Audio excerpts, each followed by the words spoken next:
Hi, everybody, and welcome back to One Pot for All. Before we get started today, I just wanted to comment on the beautiful melody you just heard in the beginning of this episode, and that is my new intro. Oh my god, yes, we have an intro now. Can you believe it? Yeah, you've already heard it before. Unfortunately, I couldn't comment on it, but it was already attached to the Christmas episode. But by the time I got the intro, the Christmas episode had already been recorded, so I couldn't really mention it or comment on it, but I just wanted to tell you how excited I am. I love the chill vibe. It just reminds me of, like sitting in a coffee house and having a coffee with my friends and chatting. And that's exactly the vibe I was going for. And I am so grateful to the composer. I'm so grateful that it's now part of every single episode. And of course, I had to talk about it, but we've done that now. So I think now we can move on to this week's topic. Well, as the year is quickly coming to an end, I thought it would only be appropriate to talk about, the big elephant in the room, which has to be 2023. And like final thoughts on 2022 and like New Year's resolutions. What do we regret? What would we do differently? All that. So it'll be me sharing my regrets throughout this entire episode. No, that's not my plan. I'm trying to, not force myself to think about it in like black and white terms. I think there's always a gray area involved, even if you regret certain things that you would now do differently, that's already a lesson that you have learned. And I think sometimes it's very important to just realize that. And that certain lessons, of course, help you evolve as a person and just help you be a better person. So I think it could be quite interesting to talk about all that today. So I feel like we should just get started. No, you know what? We're going to take a little detour because I have to tell you a story. And just like thinking about it makes me so mad. But just like as a disclaimer, I am pre-recording this episode because by the time I will be uploading it, I will have enjoyed Christmas with my family. And I'm probably going to spend, the period between Christmas and New Year's with my family. And I'm probably going to be in like a food coma. That's my plan. That's where I'm headed. But to get there, I have to be very good now. I have to eat so clean, so healthy right now because, I have a sensitive stomach, but not a strong will. So I was tempted. I could not resist any of the temptations on the various Christmas markets I've been to. And I've done that for weeks now. I've done that for like 3 weeks. And it's all my fault. I can't even blame anyone else. And that also makes it so much worse. So again, I was planning to do like veggies and mashed potatoes for lunch. And then I cut myself. And then I was just like so upset. Having a Band-Aid on for like days is just infuriating. It always gets in the way. Washing your hands, which I enjoy very much, becomes so much more difficult. Yeah. And the mashed potatoes weren't even that good. I love potatoes. I love variations of potatoes. I mean, I feel like the greasier, the unhealthier it gets, the better the potato is. Like fries are a prime potato. But, mashed potatoes, I know for a lot of people it's like a childhood memory. And I accept that. Like I respect it. But, it's just not for me. Like why would the bland kind of potato be your favorite potato? I just don't understand it. But you know what? Because it's so bland, it is amazing to calm down the stomach. Like it soothed my body. It was a good meal to achieve that. But did I enjoy it? No, not 1 second of it. It was a disaster. I wanted to cry and I wanted my, lasagna or like any pasta product would have been much better. But anyway, so that was the story of my thumb. And I just wanted to share it because there are always like these little moments you have like sometimes even every day, and they just upset you. Maybe they shouldn't even be so upsetting. Now that I think about it, I'm like, is that a healthy thought? I don't know. But we all go through these, and yeah. I feel like it hurts less now that I've shared the story with you, so that makes it a bit better. But my dearest thumb, please heal. I need you back in my life. Please. Oh, and actually, we can use this story as the first regret of 2022 that I can share with you. Yes, I regret having to make mashed potatoes because I upset my stomach and I won't do it again. I promise. And now we can finally move on. So when I think about New Year's resolutions, what I think about are those big changes people want to make. And usually they're connected to a symbolic new beginning, like a new year, a new school year, or maybe just like the end of the summer holidays. And then you can return to your natural habitat, a completely different person, like a reinvented version of yourself.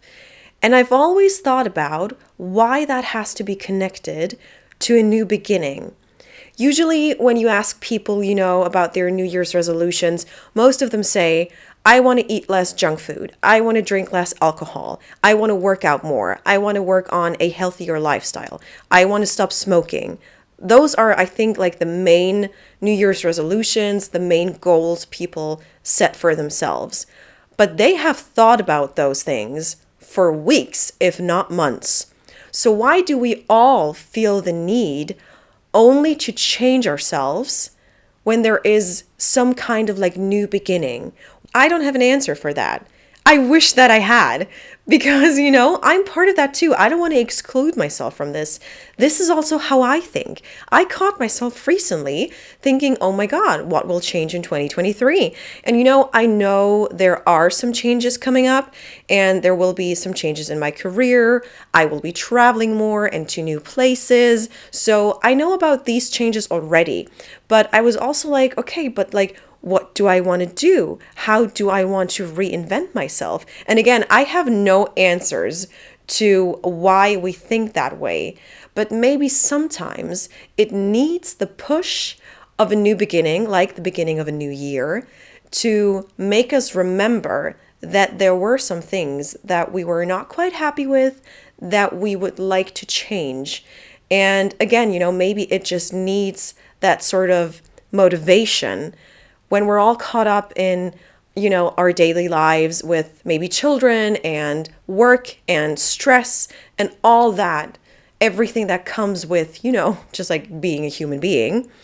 I think we can lose focus on certain little things that we might want to change. And then it gives us some kind of perspective when there's a new year coming up and we're like, okay, yeah, maybe we'll use this as an incentive to do something.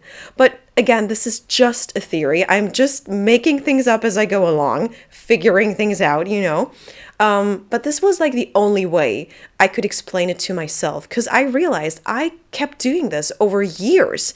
I realized that I had been part of the way of thinking of like, oh my God, yeah, new beginning, new me.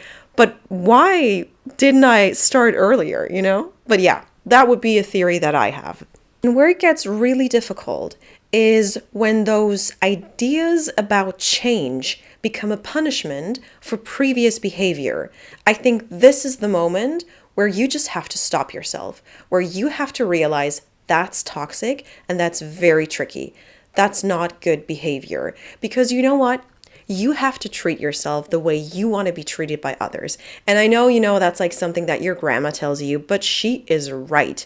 If you're not good to yourself, why would other people be good to you, And of course, it's an exaggeration. But what I'm trying to say is that even if you have a very healthy relationship to your family and friends, there will be moments in your life where you're going to be on your own. And if you don't treat yourself right, then who will do that? Who will do that for you? No one will. So I think when you want to change yourself by punishing yourself for things you did in the past, I think that's when you have to snap out of it, and when you have to understand that the things you did in the past, you probably did for a good reason. For example, when you had a bad day or you had a really bad mental health episode, there is behavior connected to that, even if it's just small things, like, for example, on a bad day, having junk food because you're too tired to cook or too stressed out to prepare your own meals. That's fine. If you want to change that, that's fine too. Maybe you can meal prep. Maybe you can make it easier on yourself, but do not punish yourself for previous behavior, because that rarely leads to the healthy mindset that you need to stick to those changes you want to make. And I recently talked to a friend about it, and I told her that I wanted to do this episode on New Year's resolutions and what my thoughts were. And then she told me she tries to approach New Year's resolutions more as wishes she has for the new year. And I love that. The moment you start viewing certain goals or promises you make to yourself as a wish, there is just no chance to fail. There is no failure involved. And that's what makes it a more positive way of thinking. I wish to travel more. I wish to experience new things. I wish to eat healthier. The moment you realize, oh my God, it can be a wish. You cannot fail yourself and you can still make it happen. You can make it happen anytime. I loved it. That's how I'll approach it from now on. I thought that was such a great idea and a very positive way of thinking about it, you know? And then also, why does the change have to be so big? I mean, at least in our minds, it's usually quite the big thing. Like when I think about it, the goals I set for myself, especially when I was still very young or like a teenager, very young, sounds like that was forever ago, and it wasn't, you know, I'm just gonna point that out. But like the goals I set for myself were huge, like no way for me to even get there, to even get close. So the smaller the change you want to make, the easier it is to get there. And if we remember that, then the whole thing about like being disappointed in yourself or feeling that you failed is just ridiculous. Because, I mean, if it's something small, you can easily achieve it. But even if you don't, then the impact is not so big. And it's not bad to have like really big goals or to go for like a big change in your life. Sometimes a really huge gesture is something that you really desperately needed. But that's very, you know, personal and individual. And I think that depends totally on who you are as a person and what your lifestyle is. But often I think that, especially for me, the smaller things might also have quite the big impact on my daily life, because it might be daily routines that I switch up. And I don't know, sometimes it's, you know, going to bed earlier or waking up earlier. That might completely shift the way I live my days. And that might also help me or not, depends on the situation again. But I think the focus on a huge kind of change is usually something that is so big that you're too scared to even get close. And then I was thinking, where does that come from? But then every time I think about, you know, what influences us on a daily basis, it's a lot, you know, like from movies and TV shows. And when change happens there, it is usually quite big. I mean, just think about like a makeover, like something pretty random in a very average movie. It doesn't even have to be something like gigantic, you know, like technological change or something. No, think about a makeover. Even the makeovers in movies are a huge thing. Usually the person comes out a completely different person. And then also the person has a completely different vibe to them. And yeah, it's a huge thing. And if that's what we're influenced by, then of course this is what we kind of apply to our own lives. But that's not realistic. We don't live in movies, you know? We don't live the movie life. I mean, sometimes, unfortunately, but maybe not, you know? And this is why I keep stressing small things matter just as much, and maybe even more, because at least they're realistic, you know? Anyway, this is kind of the approach that I will be taking for my 2023. And what I mean by that is that I will be focusing on wishing for things instead of forcing myself to reach certain goals. And when I say wish for things, I don't mean that I will be waiting and, you know, crossing my fingers that good things will happen in my life. No, I will do my absolute best to make things happen. If I wish to travel more, I will do my best to travel more. And, you know, I think this is how I kind of think you can get a sort of gentle approach to New Year's resolutions instead of forcing yourself to reach a certain goal that you can just not achieve because it's so big. So focusing on the smaller things and trying to phrase it more as a wish instead of a goal that I have to achieve. Yeah, I think that makes sense. I mean, it makes sense in my head, and maybe that's the only thing that really matters because for my 2023, it only needs to make sense in my head. So, yeah, I thought I could throw in a little anecdote, and it's a story about a tradition which is pretty new, and I share it with my grandma. It's just between us, and I love it so much that I'm actually really looking forward to doing it this year. So it's something that she came up with. She deserves all the credit. But to be honest, it's such a me thing. I was actually shocked that I didn't come up with it. But yeah, what we do, and we started it in 2020, and it's again such a great thing. Usually we get together in the afternoon and we have like cake and coffee and tea and we just sit together and chat. And she suggested that we would just take a blank sheet of paper and write down everything that we wish for the upcoming year, for the new year. And again, we started it in 2020 and it was quite the rough year for everybody. So it was a very good year to start that tradition, I think. So then we just write everything down, we put it in an envelope, we seal it, and then we don't open it until New Year's the next year. So every New Year's, starting in 2021, because that was the first year we could open our letters to ourselves, basically. We just come together and we open the envelopes and then we read what we wished for and see what came true and what didn't, what we might take onto the new list for the new year. So that's such a great thing to do because I do remember a few things I wished for. So certainly I wanted to graduate university and get my master's degree this year. And I did that in the first quarter. So that was good. Good start to 2022. And then I definitely wanted to put myself out there more. I did that too.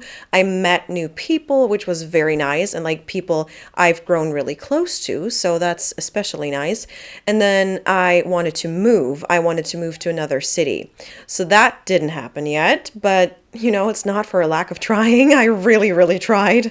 But I think this is one of the big changes coming up next year. It has to be. I really want it to be. And it's definitely career related. So it's very interesting when you read what you wished for, like the previous year. I mean, it's been a year. And it's not like we make it a letter to ourselves like, Dear Isabel, this year was quite tough. The next year should be better. You should do this. No, it's not that cheesy. It's just literally a list. And it just says what I wish for the next year. And then we list everything.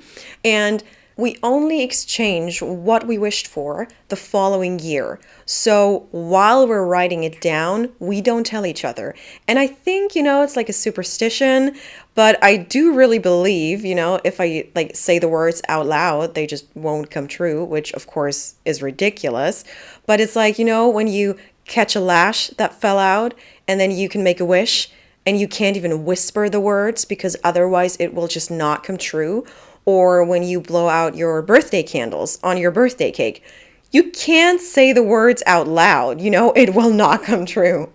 But yeah, I think it's a great tradition. And like making new traditions is also kind of nice because, eventually I might do that with a hypothetical future family that I will have. And then I can tell them, it's something that my grandma came up with. And it's a very nice thing to also see what kind of person you were the year before.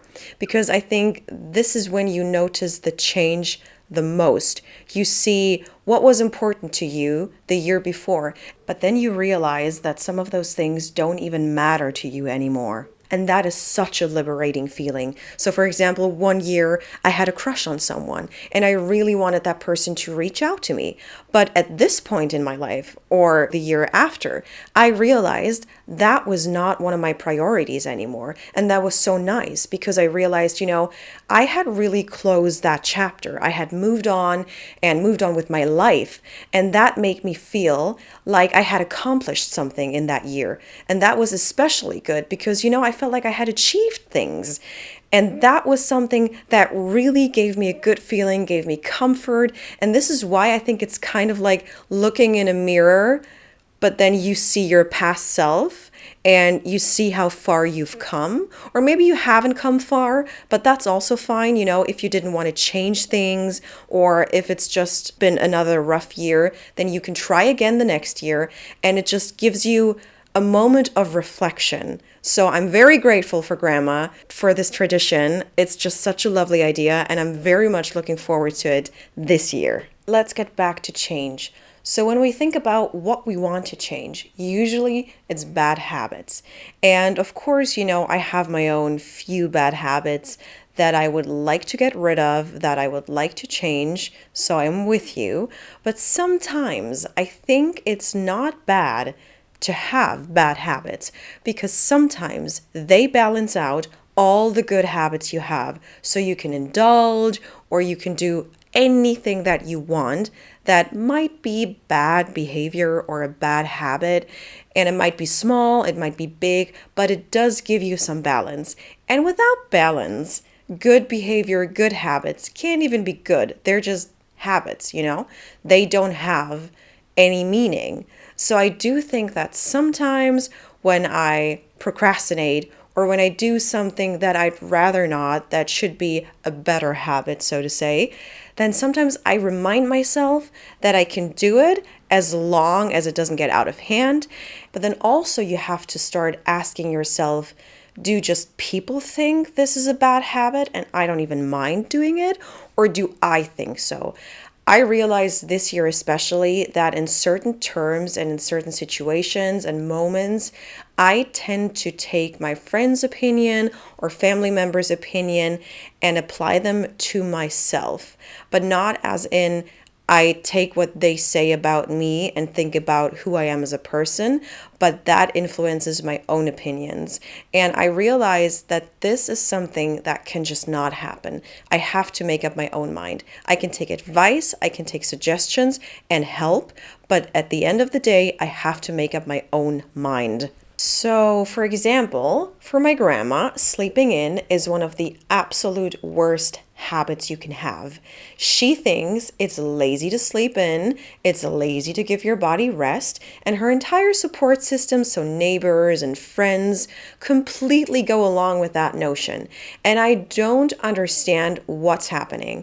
I mean, they are all from kind of the same generation, and they were definitely told when they were younger, like, a few years ago / decades ago, that rising early is being productive, sleeping in is being lazy, and she can just not shake that off.